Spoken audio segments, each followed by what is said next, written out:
नमस्कार दोस्तों, मेरा नाम है आकाश और आप सभी का एक बार फिर से मेरे YouTube channel A to Z study में बहुत बहुत स्वागत है।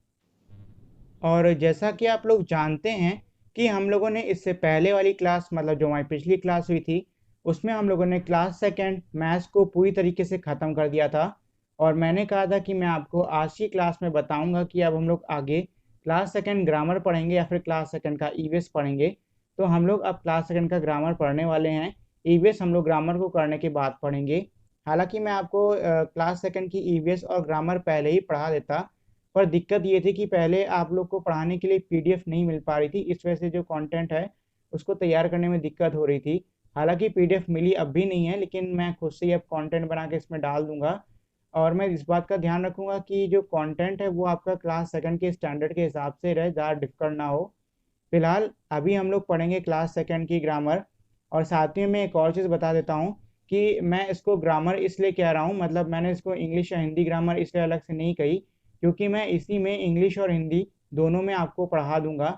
मतलब मैं एक ही साथ में आपकी हिंदी ग्रामर और इंग्लिश ग्रामर एक ही में कवर करा दूंगा। मैं दोनों लैंग्वेजेस में आपको सेम क्लास में ही पढ़ा दूंगा। तो आज की क्लास में मैं आपको ये पढ़ाऊंगा कि हम लोग ग्रामर में कौन कौन से टॉपिक को कवर करने वाले हैं, मतलब कौन कौन से हम लोग टॉपिक को व्याकरण में पढ़ेंगे। और साथ ही में मैं आज की क्लास में आप लोग को व्याकरण यानी कि ग्रामर की थोड़ी सी बेसिक जानकारी भी दे दूंगा। मतलब मैं आपको इंट्रोडक्शन दे दूंगा कि ग्रामर का आखिर यूज़ होता तो होता क्यों है, और उससे जुड़ी हुई बाकी छोटी मोटी चीज़ें। तो आइए पहले हम लोग देख लेते हैं कि हम लोग ग्रामर में क्या क्या पढ़ेंगे। तो ग्रामर में हम लोग पढ़ने वाले हैं नाउन, जिसे हम हिंदी में संज्ञा कहते हैं। प्रोनाउन, जिसे हम हिंदी में सर्वनाम कहते हैं। वर्ब, जिसे हम हिंदी में क्रिया कहते हैं। सिनोनिमस, जिसे हम हिंदी में पर्यायवाची शब्द कहते हैं। एंटोनिमस, जिसे हम हिंदी में विलोम शब्द कहते हैं। ग्रामेटिक नंबर्स, जिसे हम हिंदी में संख्या कहते हैं। जेंडर, जिसे हम हिंदी में लिंग कहते हैं। सेंटेंस, जिसे हम हिंदी में वाक्य कहते हैं। प्रीपोजिशन, जिसे हम हिंदी में संबंध बोधक कहते हैं। कंजक्शन, जो कि हमारा संयोजन कहलाता है हिंदी में। कॉम्प्रीहेंशन, जिसको हम हिंदी में समझना कहते हैं, मतलब किसी चीज़ को कॉम्प्रीहेंड करना मतलब समझना।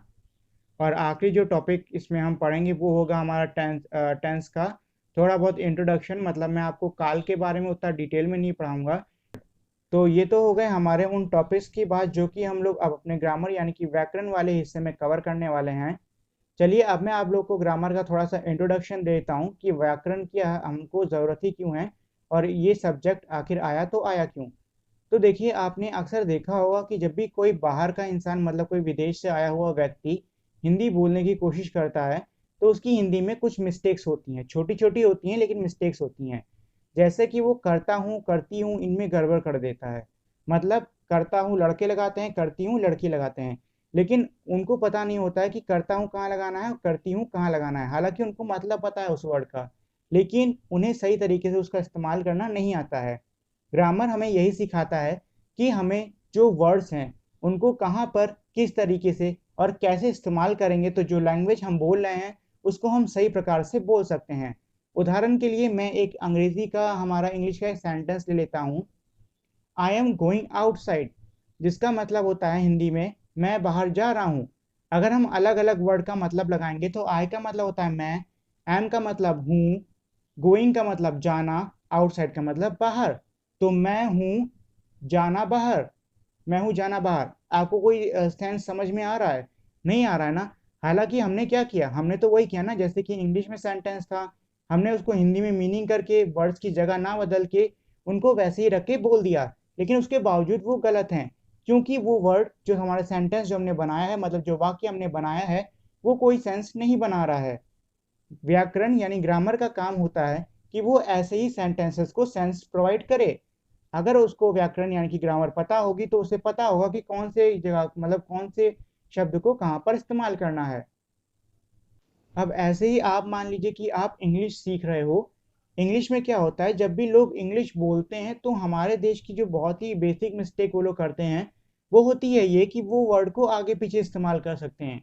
जैसे कि आई एम गोइंग आउट को अगर वो लोग बोल रहे हैं आई एम आउट, गोइंग हटा दिया वर्ड, तो ये गलत हो जाएगा।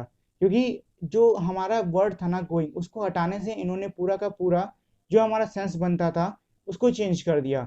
तो ये तो थे हमारे, मतलब ये एक छोटा सा इस्तेमाल है हमारे ग्रामर का। ग्रामर हमारे और भी कई जगहों पे इस्तेमाल होता है, मतलब डिफरेंट डिफरेंट एरियाज में। हालांकि ये सब हमारे लिखने और बोलने से रिलेटेड है, पर ये हमारे काफ़ी ज़्यादा इस्तेमाल में आता है। और ये था हमारे ग्रामर का थोड़ा सा हमारा इंट्रोडक्शन, जो कि मैंने एग्जाम्पल के थ्रू आपको समझाने की कोशिश करी है। अगर समझ में आ गई है तो बहुत ही अच्छी बात है।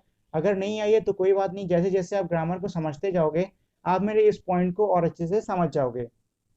तो आज की वीडियो में मुझे आपको सिर्फ यही ग्रामर का छोटा सा इंट्रोडक्शन, और हम ग्रामर यानी कि व्याकरण में कौन कौन से टॉपिक्स को हम कवर करने वाले हैं, यही चीज़ें बतानी थी। अब जब हमारी अगली क्लास होगी तो उसमें मैं आपको नाउन यानी कि संज्ञा के बारे में पढ़ाऊंगा। और इसी के साथ में हमारी आज की क्लास यहीं पे ख़त्म होती है। आप सभी का मेरे इस वीडियो को देखने के लिए बहुत बहुत धन्यवाद। अगर आपको ये वीडियो अच्छी लगी हो तो प्लीज़ मेरी इस वीडियो को लाइक करें, शेयर करें और मेरे चैनल को सब्सक्राइब करना ना भूलें। मिलते हैं हम अब अगली वीडियो में, तब तक के लिए नमस्कार।